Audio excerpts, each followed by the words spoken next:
টাকা দান করলেও তারা 700 টাকার নেকি পাবে। নামাজ পড়ুক চাই না পড়ুক, রোজা রাখুক চাই না রাখুক। কথা বুঝতে পারলেন না? নামাজ পড়লেও 10 টাকা দান করলে নেকি পাবে, নামাজ না পড়লেও 10 টাকা দান করলে নেকি পাবে। উল্টে করে যদি ঘুরিয়ে বলেন তাহলে খারাপ লাগবে। বেনামাজির দান কি নেওয়া যাবে? উল্টে করে বললে খারাপ লাগবে। আর ইমানদারের 10 টাকা কি কবুল হবে? সোজা করে বললে ভালো লাগবে।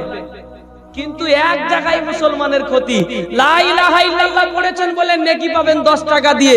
আর আমাদের যদি এই আমাদের দেশের প্রধানমন্ত্রী সাহেব যদি 10 টাকা কেন গো, এই চন্দ্রহাটের মসজিদ রাতারাতি যদি তৈরি করে দেয়, মিস্ত্রি লাগিয়ে একদম লাখ লাখ টাকা খরচা করে, 1 টাকার নেকিও কিন্তু তার ভাগ্যে জুটবে না। তার কারণ জানেন? লা ইলাহা ইল্লাল্লাহ মুহাম্মাদুর রাসূলুল্লাহ থেকে খালি, ওটা নাই তার ভাগ্যে, নসিবে জুটেনি ওটা, এই জন্য ওটা পাবে না।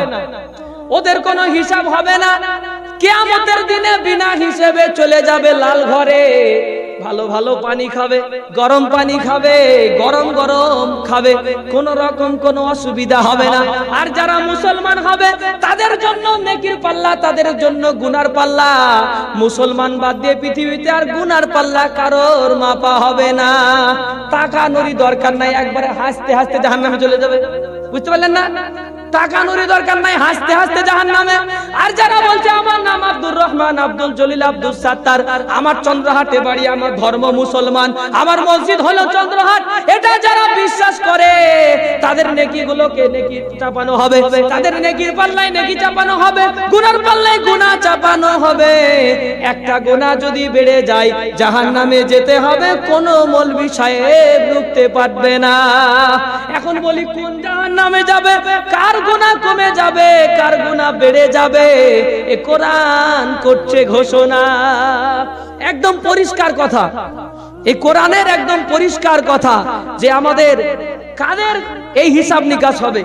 আচ্ছা এবার বলুন আপনারা, রমজান মাসের পরে যদি যেদিন আপনারা ঈদের দিন হবে সেদিনের ফজরের নামাজ পড়বেন না পড়বেন না? পড়বেন না? তার পরের দিনের ফজর পড়বেন কি পড়বেন না? হ্যাঁ, যারা পড়ে তারাই বলছে ইনশাআল্লাহ।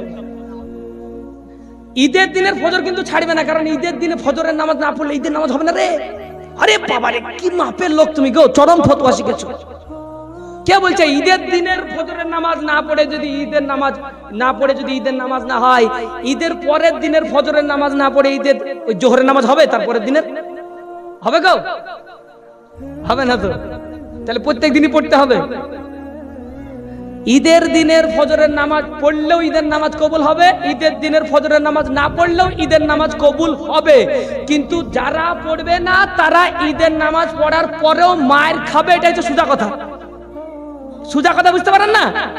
ঈদের দিনে ঈদের নামাজ পড়তে গেলেও নামাজ হয়ে যাবে, ফজরের নামাজ না পড়লেও চলবে। কিন্তু ঈদের দিনের ফজরের নামাজ না পড়লে বা পড়লে ঈদের নামাজ পড়লেন না, গুনাহগার হলেন, হিসাব লাগবে। ঈদের পরের দিনেরও তাই। জুম্মার দিনের যেমন শুক্রবারের নামাজ পড়লে নেকি হবে, ওই জুমার দিনেরই আসরের নামাজ শুক্রবারে না পড়লে মনে হয় গুনাহ হবে না, নাকি গো? হ্যাঁ, তো জুমার দিনে অত লোক কি দরকার ছিল আসা? এত লোকে কেটে গেছে। ইমাম ওই মুয়াজ্জিন বলেছিল আজকে পবিত্র শুক্রবার, আজ পবিত্র জুমার দিন, আপনারা যারা নামাজ পড়বে আপনারা চলে আসুন। তো আজ শুক্রবার জুমার দিন পবিত্র হলো, আর কাল শনিবার কি অপবিত্র নাকি? হ্যাঁ কি গো, কথা বলছে না? শনিবার কি অপবিত্র?